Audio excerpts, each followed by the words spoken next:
Hello students, in our last video we have studied about the first type of friction. Yes, we have studied about the first type of friction, that is our static friction. Now we'll move forward to the next type of friction, that is sliding friction. Okay, so sliding friction, as the name suggests, sliding friction comes into play when an object is moving slowly but continuously over another object. Got it? So, definition will be: the frictional force present when one object moves slowly or slides over the surface of another object is known as sliding friction. Got it? Okay. So, let us understand this with an activity. Okay. So, in our previous type of friction, that is the static friction, we have discussed one activity, right? So, we will continue the same activity, okay, in an elaborate way now. Just there will be a little change. So, now let us now increase the force applied to pull the wooden block a little more. So, in our last activity, we have studied that there was a wooden block lying on a table which had a hook attached to it. Now, and we had tried to push the wooden block, right? And from there we have discussed about the static friction. That is, we have come to know about the static friction.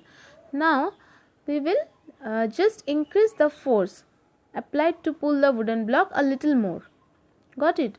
So, by doing so, what will happen? Okay, let's see. We will get to see that the wooden block begins to move slowly on the tabletop. In the earlier case, that is in the last activity that we have discussed, the wooden block was what? It just tends to move or slip over the tabletop, right? But here, when we just increase the amount of force, the wooden block, it will do what? It will begin to move slowly on the tabletop. In the earlier case, it was not actually moving. It had just a tendency to move or slip. But here, when we are applying a greater amount of force, or when we increase the force by little amount, what happens? The wooden block just begins to move slowly on the tabletop. Right? But in the above activity, we can see that when the wooden block starts sliding, then the spring balance shows a reading of 4 Newton force. So, let's see that. So, see students, in the figure 10, it is showing sliding friction. See. So, in your book it is demonstrated. See, it is showing 4 Newton force, isn't it? Got it? Okay.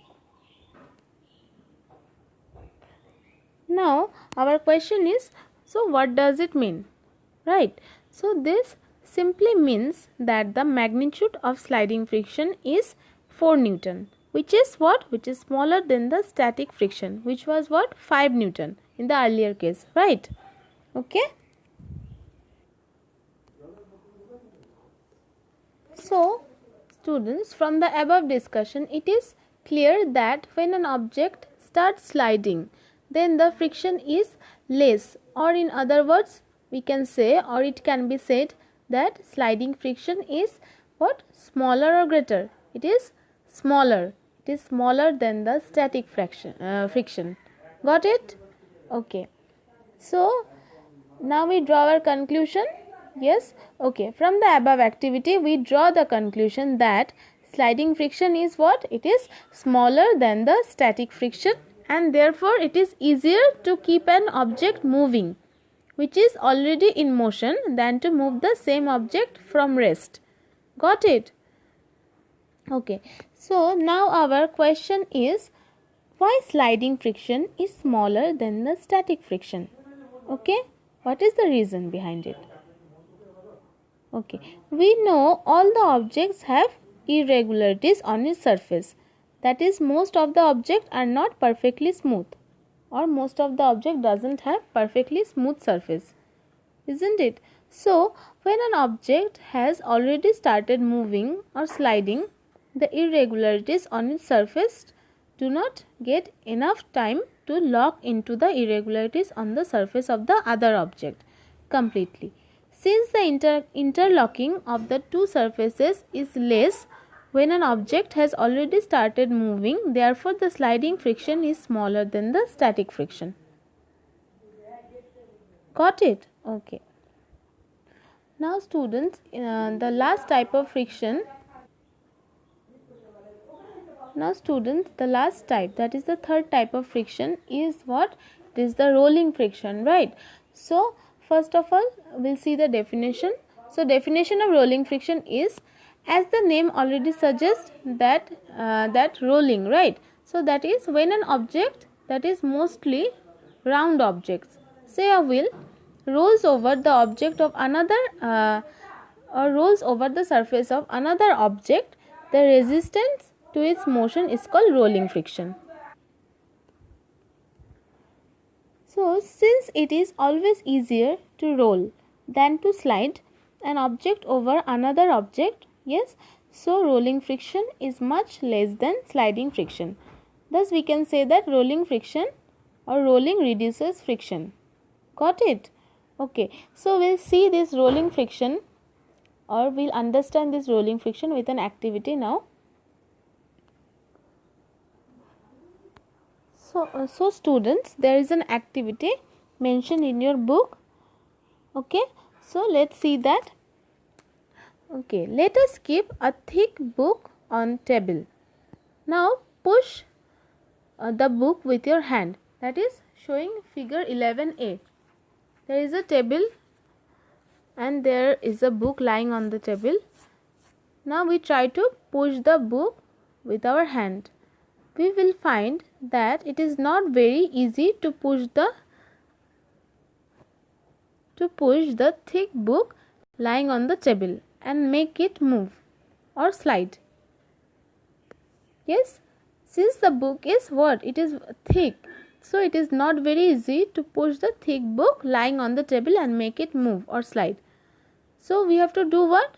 We need to, or we have to apply fairly large amount of force, isn't it, to make the book move or slide on the table.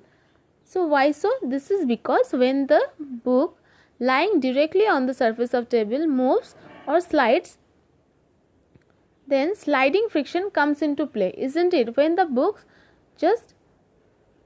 it does not tend to move, it just slides. Then which friction comes into play? Sliding friction, right?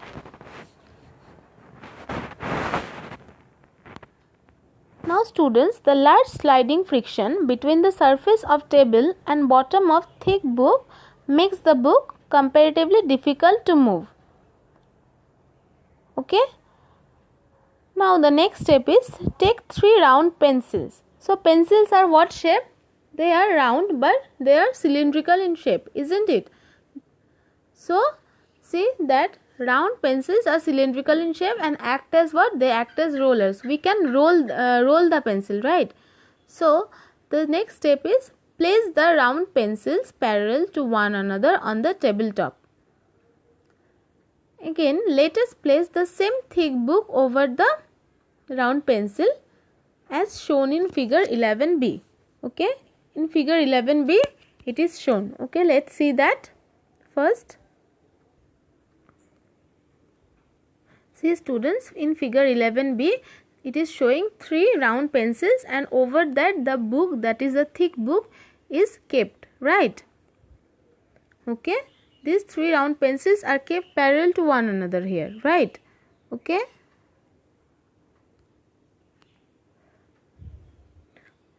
Now the next step is, now push the book with our hand. So what will happen now when we push the book? Okay, let's see that. When we push the book, the round pencils kept below it start what? It will start rolling or turning, right? It will start rolling or turning like wheels and make the book move forward easily, right?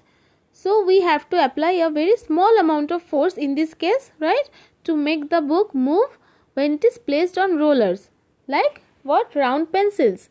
Thus it is what? It is much more easy to move the book placed on rollers than to slide it directly over the surface of a table. So So what we understand from this? We understood that it is much easier to move an object kept on rollers than to slide it, because why? Because rolling friction is much less than sliding friction. Got it? So from the activity we have understood that rolling friction is much less than sliding friction. Got it? Okay, now see, from the above discussion we conclude that when an object rolls over another object, then rolling friction comes into play between them, and rolling friction is much smaller than sliding friction. Okay, since rolling friction is much less than sliding friction, it is very easy and convenient to pull heavy luggage like heavy suitcase etc. fitted with rollers. Have you seen there are rollers under a suitcase or a trolley when you travel? Yes, so heavy machines can be easily moved from one place to another by placing round logs of wooden block or wood under them and then pushing with the force of hands. Got it? The round logs of wood act as what? Act as roller or a kind of wheels and make it much easier to move the heavy machines kept on them. Got it? So figure 12, it is showing what? It is showing a large block of stone being moved by the use of rollers. See? So please note that the rollers turn around like the wheels and make the block of stone move forward. Thus rollers are kind of wheels. We can now understand what? We can now understand why wheel is said to be one of the greatest inventions of mankind. Got it? This is because why? This is because wheels are what? Wheels greatly reduce friction. Yes, it reduces friction by rolling, and hence it can be used to move heavy objects like cars, buses, trucks and trains etc. rather easily. Got it? Okay. Okay, and I think the topics are clear to you, students. Please go through this topic, that is sliding friction and rolling friction. Okay, thank you.